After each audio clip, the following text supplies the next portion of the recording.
Assalamualaikum semuanya, selamat sore.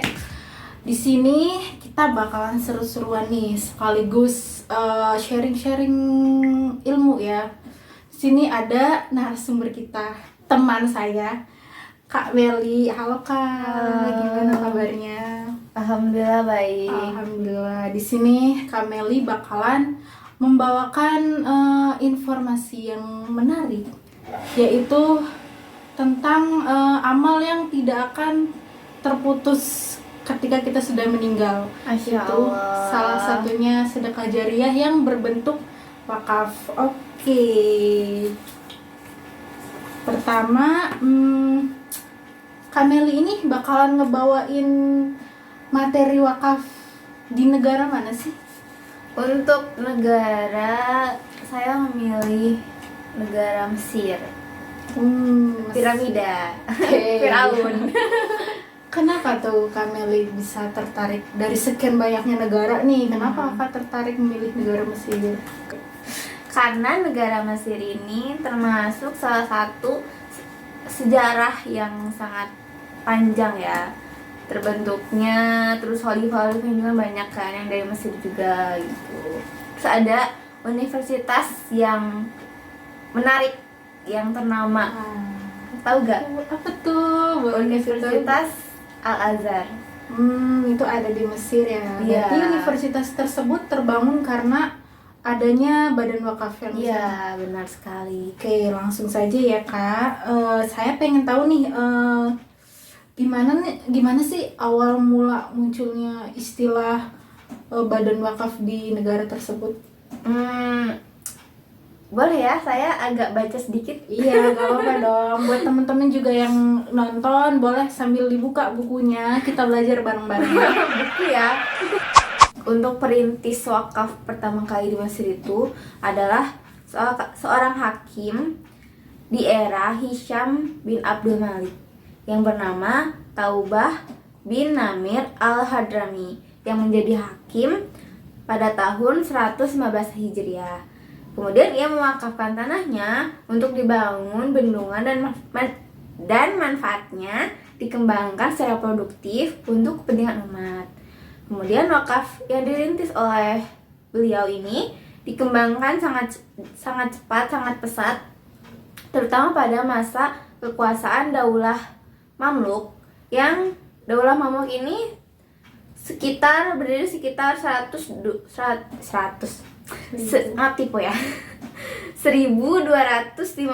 sampai 1517. Untuk Hijriah atau Masihnya itu saya kurang tahu karena tidak dituliskan ya. Makanya kita belajar bareng ya. Kemudian pada era kejayaan Mamluk ini, wakaf telah berkembang pesat dan dibarengi dengan pemanfaatan yang sangat luas untuk menghidupi berbagai layanan kesehatan, pendidikan, perumahan, penyediaan makanan dan air, serta untuk digunakan untuk kuburan. Oh, jadi ternyata banyak kegunaannya juga ya, bukan hanya untuk yang universitas saja. Iya, benar. Kemudian pemerintah ini menetapkan perundang-undangan yang relevan dengan situasi dan kondisi dengan tetap melandaskan syariah. Pada tahun 1971 terbit Undang-Undang Nomor 80 yang menjadi inspirasi dibentuknya suatu badan wakaf yang khusus untuk menangani permasalahan wakaf dan pengembangannya. Kemudian badan wakaf Mesir yang khusus menangani masalah wakaf ini, kemudian Kementerian Wakaf kan semakin kuat nih untuk membentuk lembaga. Jadi pemerintah juga berusaha menerbitkan tanah wakaf dan harta wakaf lainnya untuk menjaga, mengawasi, dan mengarahkan harta wakaf untuk kepentingan publik. Jadi makanya dibuat undang-undang tersebut.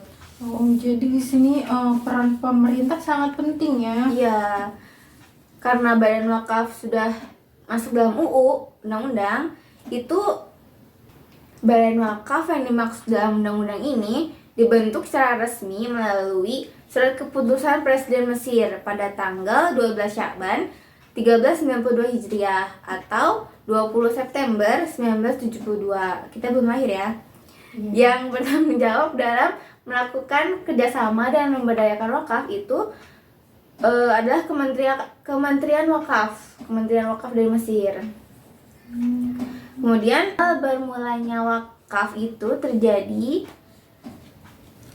sejak masa pemerintahan dinasti Fatimiyah yang berpusat pada kota Kairo, negara Mesir, di mana telah menjadi pusat intelektual Muslim dan berbagai kegiatan ilmiah dunia Islam. Jadi sebelum abad-abad sekarang ini Mesir terkenal dengan universitas itu, Mesir dulu tuh udah terkenal dengan kumpulan mahasiswanya gitu. Oh, jadi universitas di sana lumayan terkenal sebelum terkenal ini gitu ya ibaratnya.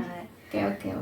Kemudian Mesir itu sejak Islam masuk menjadi negara yang memiliki kemajuan umat Islam dengan hasil kegiatannya seperti bidang pengetahuan, pendidikan, dan kebudayaan. Nah, setelah Islam masuk juga, Mesir menjadi salah satu negara yang memiliki harta wakaf cukup banyak, di mana pemerintahnya selalu mengembangkan harta wakafnya. Berarti dapat dikatakan warga Mesir ini juga produktif ya? Ya. Oke, terus karena kakak tertarik sama pengelolaan di Mesir, terus gimana sih sejarahnya? Terus apakah dikelola oleh suatu negara, apa kayak ada lembaganya gitu? Boleh diceritain dong.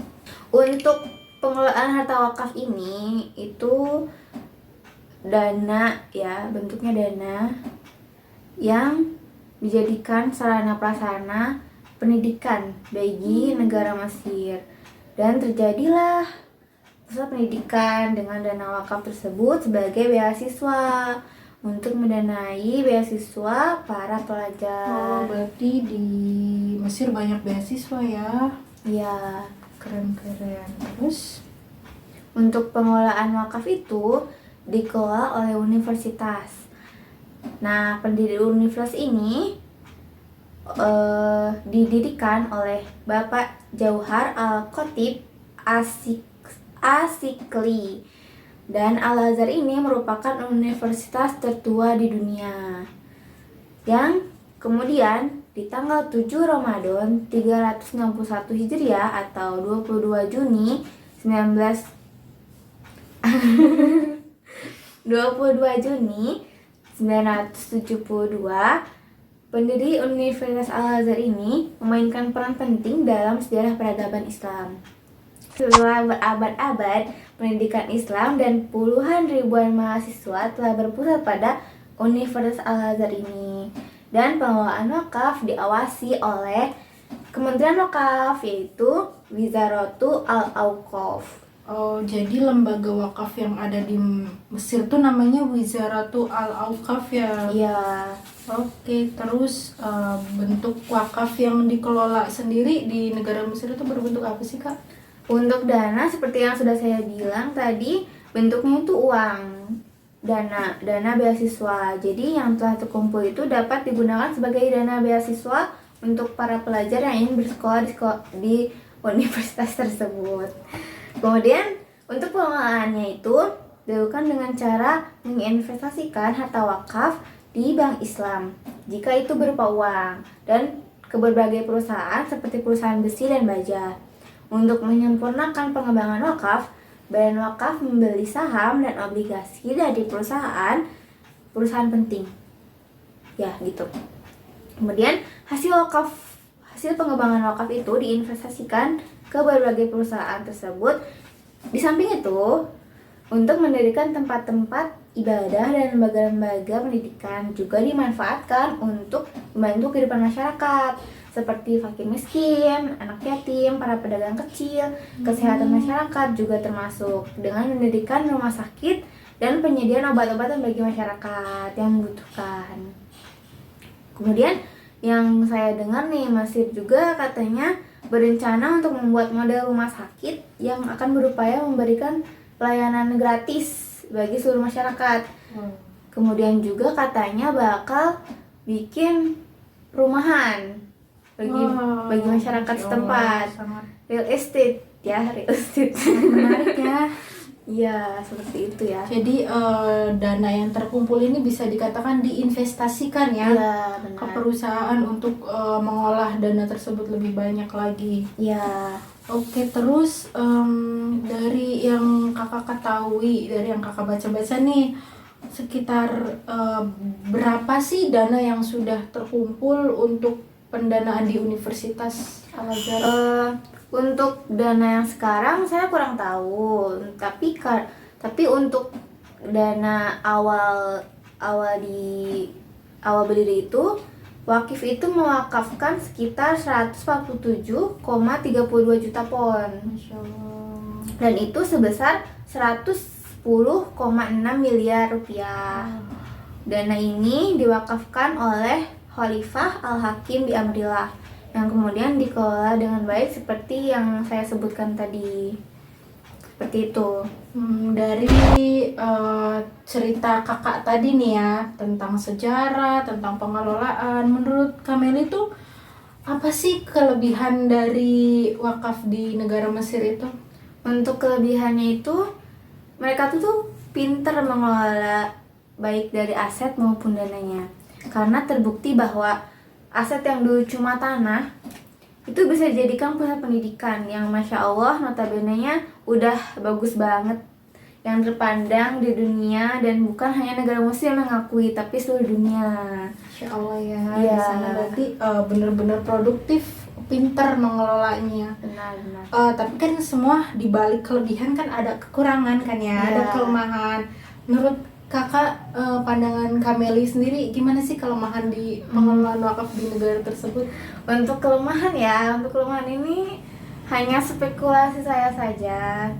Jadi untuk kelemahan nih, karena mungkin sudah banyak harta wakafnya yang digunakan untuk kesejahteraan negaranya, sampai mau bikin yang gratis ya, real estate, terus kesehatan yang gratis tuh, kayak takutnya tuh jadi masa khalifah yang dulu tuh terulang, dimana negaranya tuh sebut saking makmurnya, jadi tidak ada yang membutuhkan bantuan lagi. Oh iya, seperti itu. Iya, takutnya seperti itu terjadi, seperti itu. Semoga semuanya imbang ya antara Iya. yang memberi. Dari cerita kakak nih tentang universitas, apakah Kameli sendiri tertarik gak nih buat lanjut studi setelah lulus dari UII? Aku mau nih ke Al-Azhar, coba-coba gitu di luar negeri. Untuk mau ya kalau dapat beasiswa. Amin. Amin. Semoga apa yang kita impikan tercapai. Amin ya, semoga yang di sana juga para penonton semoga dapat kebahagiaan beasiswa ya. Amin. Semoga kita sama-sama bisa ke Mesir ya teman-teman. Oke, terima kasih Kameli. Ya, terima kasih juga sudah mengundang saya. Ya, semoga apa yang disampaikan Kameli bermanfaat. Dan mohon maaf apabila terdapat kekurangan yang saya sampaikan tadi, dan kelebihan hanya dimiliki oleh milik Allah Subhanahu wa taala. Oke, terima kasih semuanya. Ketemu lagi nanti.